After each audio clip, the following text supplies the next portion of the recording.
Okay, this next will be dual mind. Many of the Western world look at duality instead of to the one mind of principle. That scatters the forces, and one is not able to hold his mind in accord as when he sees but the one force or one principle and himself and all things as integral parts of the one.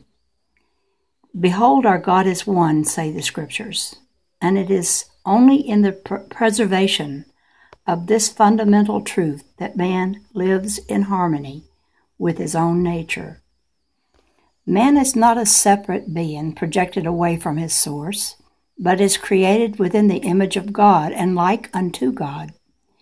It is only in the sense of his isolation, which is the root of all unrighteousness, that he loses the beneficent influences of the creative cause, which are his by the natural order of things.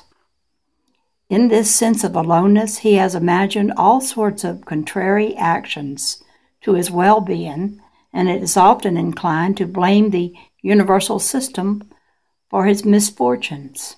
In reality, they are all of his own doing, for the universe does not isolate him, nor is it accountable for the difficulties that arise because of his isolation.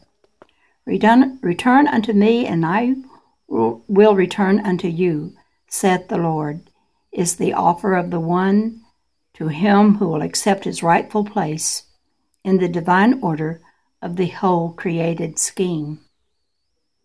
Duality is brought into existence through thought and action without regard to the whole.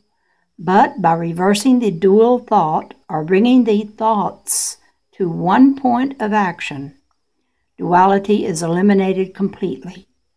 It is a well-known fact that we cannot accomplish with a dual purpose or even with a dual nature. In reality, there is not duality in nature. There is the positive and negative, good and evil, hot and cold, all of the opposites. But the opposites, when related and brought together, bring the thought to one purpose, one action, one principle. In connection with the opposites, it is not necessary to recognize them as opposite or opposed. The essential recognition is a single purpose. Jesus always said that his greatest accomplishments were with a single attitude or steadfast purpose, as he related it. That steadfastness does bring us into unity, where principle exists always. That is where the principle is always immanent. Then instead of duality, there is that single I, or single I am. Many Hindus use the I, while many use the I am. It is thought by some that there was where duality began to manifest first, between the I and the I am. Many believing that this practice involved two attitudes or purposes, where in reality it is but one correlation or subjugation of everything to the one purpose. There is no duality of principle, but the union of principle in all things. They, the words I am, even pronounce the exact principle or truth. As they put it, the exaltation of the one principle allows it to work in that principle conclusively. We do not see either the duality of nature, and thus we do not recognize it. As duality has no recognition, it becomes harmonized. Summer and winter are not two things, but phases of one nature. Winter is as essential to the growth of vegetation as is summer, and only depicts two phases of a single process. What we call evil contains the germ of good, and when looked through to behold the good, the sense of evil disappears, and there remains only the sense that all things are working together for good. The apparent evil surrounding conditions of poverty and pain that are shunned by human beings, if faced for the good within them, would vanish. Jesus taught that blindness was not an evil nor the result of evil, but an opportunity to show forth the glory of God. A problem is not foreign to the principle of mathematics, nor is it an obstacle to one who wishes to become a mathematician. The problem is only a statement of certain conditions through which the principle may be applied to produce a desired result, and is a means of growth to the individual who so faces it. Conditions in life that seem opposed to our highest good are but points of practice until we attain that strength of character to see and manifest only the perfection of the One. When life is seen in this way, all unpleasantness vanishes, and everything becomes a sort of practice game in which we see, live, move, and have being, that the existing good may show forth in our own character and in our world. Nature, then, is harmonious. All is harmony. All is working under the influence of the one purpose. Just as the difference between a perfect chord and discord is apparent, even to the novice, so is the individual able to know within himself that which is in harmony with the universal principle and that which is at variance with it. Any inharmonious condition in the nature of man is evident that he is out of harmony with the natural order of things, and the secret of his perfect progress is to always approach every condition in such a manner as to preserve his sense of inward calm. This is impossible so long as there exists any sense of separation from the innate good that runs through all things. Man's nature is eternally attuned to the good, for he is the offspring of God, and God is good. When one is conscious that his good is eternally and unvaryingly seeking to manifest itself in all things and in his own nature, he is in harmony with himself and the principle of his being. By working to uncover the good contained in every experience, man is instantly in that state where that which to others seemed evil becomes the source of his good. Of course, with the relation of the opposites, we find that we come to the same attitude. It is said that there may be many opposite manifestations, but they are not opposed unless the individual allows the opposition. The individual must harmonize the opposites in his attitude toward them, for in reality they are never out of harmony. When we come to that attitude where all is in harmony, then we see the harmonious relation in all things as well as in ourselves. It becomes one simple attitude of complete harmony. There can be no discord. There can be no discord in life or in living. There can be no discord between the opposites, for they have their perfect relationship to each other in principle. Many scientists, through their research today, are making the same statement. The only discord that exists is with the human or the individual, and that discord is brought about by discordant thoughts. It is said today that the American people are the most discordant in their thinking. It is quite evident that this fact is brought about by the many attitudes of thought held by the numerous nationalities which are brought together here. These nationalities have not yet been fully assimilated. It is found, however, that the great assimilating process is going on very rapidly now. The mathematical axiom that only things that are equal to the same thing are equal to each other is, after all, the key to all harmony.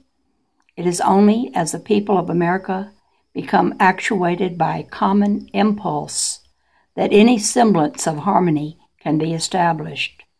This is also true of the world generally, just as it is true of the individual.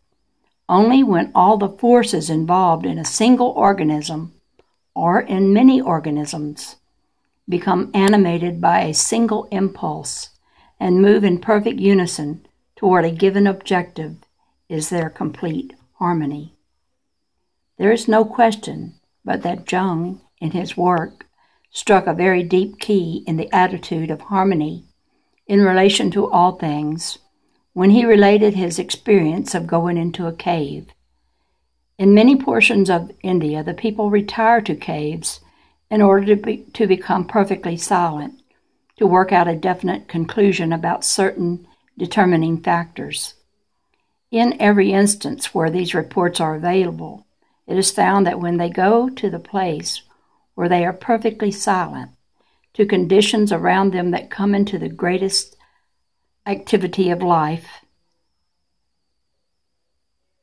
let me read that again. In every instance where these reports are available, it is found that when they go to the place where they are perfectly silent to conditions around them, they come into the greatest activity of life. They see further as they project their vision further. They see completely through the material or physical to what they say is the perfect condition wherein all activity is harmonious. Then that which they see as true universally is merely related to the world of things. It is not that the world is subjugated to the spiritual, but merely related to its original state. And then the perfection of the spiritual world is immediately manifested. That activity, in harmonious accord, works perfectly under their guidance. In reality, this is the same procedure which all men follow in the application of any principle. It is first necessary to leave the outer forms through which principle is expressed, alone until there is clear discernment of the movement of the principle involved. This movement of principle is then related to the outer form, and we have harmony and rhythm. In music, correct answers to problems, perfect architecture structures, perfect paintings, and perfect statues. All of these manifestations are brought about because of the individual's ability to identify himself with underlying reality, and this reality is then brought forth through the form with the same beauty and harmony that is seen in principle. Now, these same people will tell you that it is not necessary for each individual to become as they are in order to get into that harmonious relation, but that it can be brought about in the ordinary walks of life.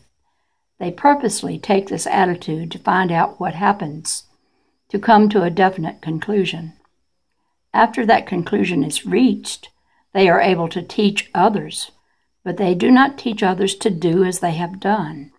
They teach that it may be made practical, that it is not necessary to spend long years in meditation to bring this about, because they have found a shorter method or an easier way.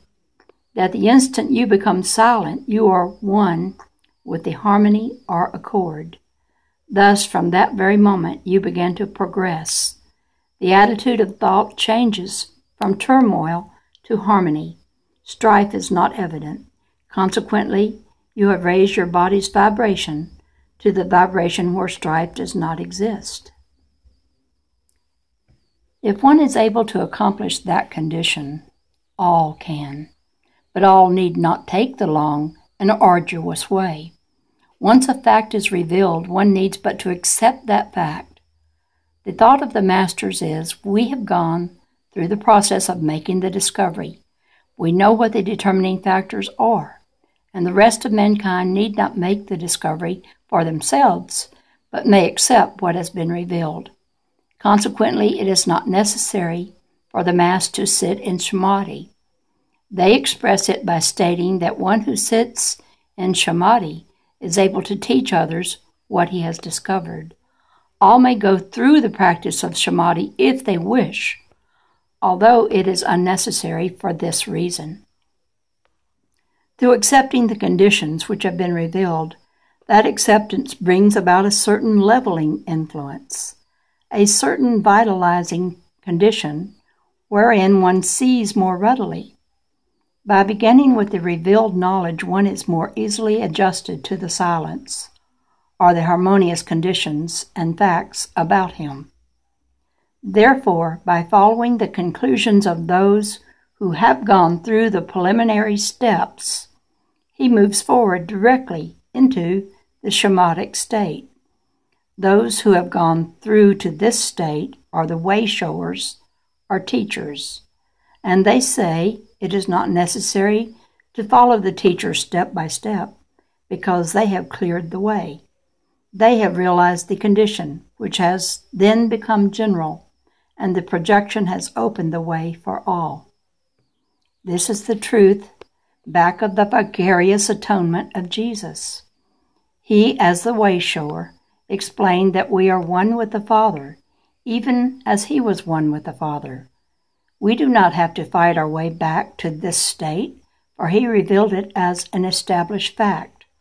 Our work is but to assume as being true what he proved as true. We do not have to prove that the sum of all the angles of a triangle is equal to 2 right angles after it has once been proved.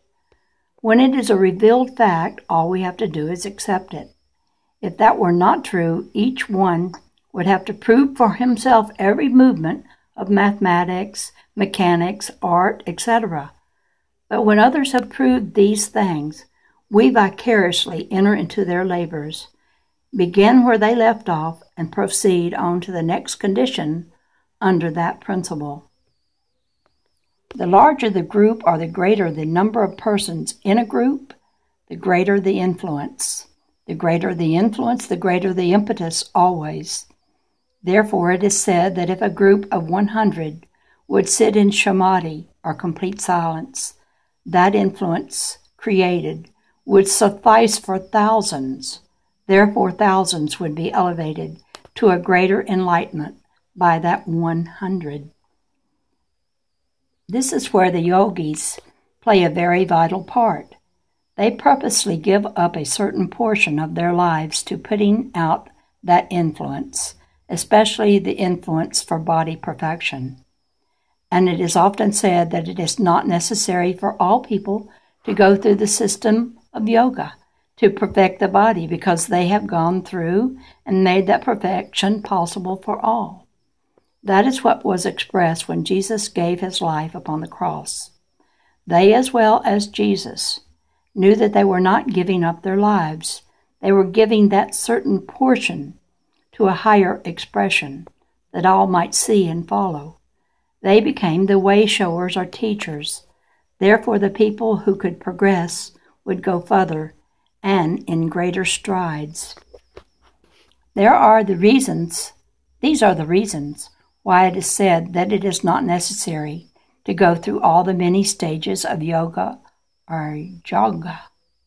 Many accomplish these steps in just a few hours because added impetus is given by those who have given greater time to service and greater impetus for that service. There are certain select groups who are working along that line all the time. That influence can be picked up as it is radiated out from different groups and different centers all of the time. This influence is picked up on the spiritual plane, just as radio music is picked up on the electrical plane. But as radio music picked up from the electrical plane is heard and felt on the material and mental planes, so are these spiritual influences manifest upon every plane below, for it is all-inclusive.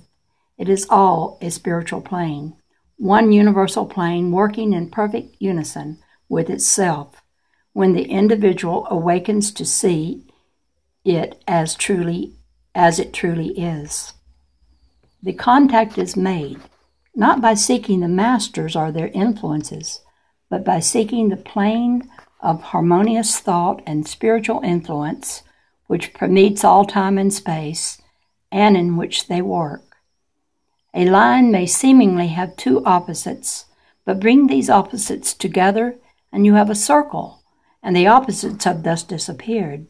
Extend the circle, and you have a perfect sphere, which is complete, synchronized relationship of all elements.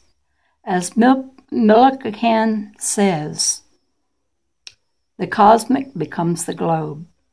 Then you have completed the circle in every way and brought about perfect unity. The point becomes the line becomes a circle, the circle becomes the globe. This is true of every line of thought and through the continual process of relating all things to the one. Instead of separating everything, the point of unity or oneness is established. This is one-pointedness.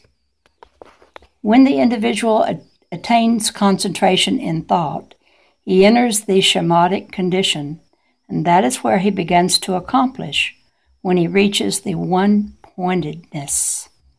It should be remembered, however, that this concentration or one-pointedness is an expanded state of mind and not a contracted state.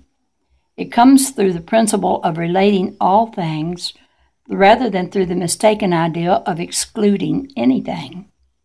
Samadhi permits the individual to see directly through to the whole, the truth or principle. This eliminates what the Western world teaches about the conscious and subconscious minds.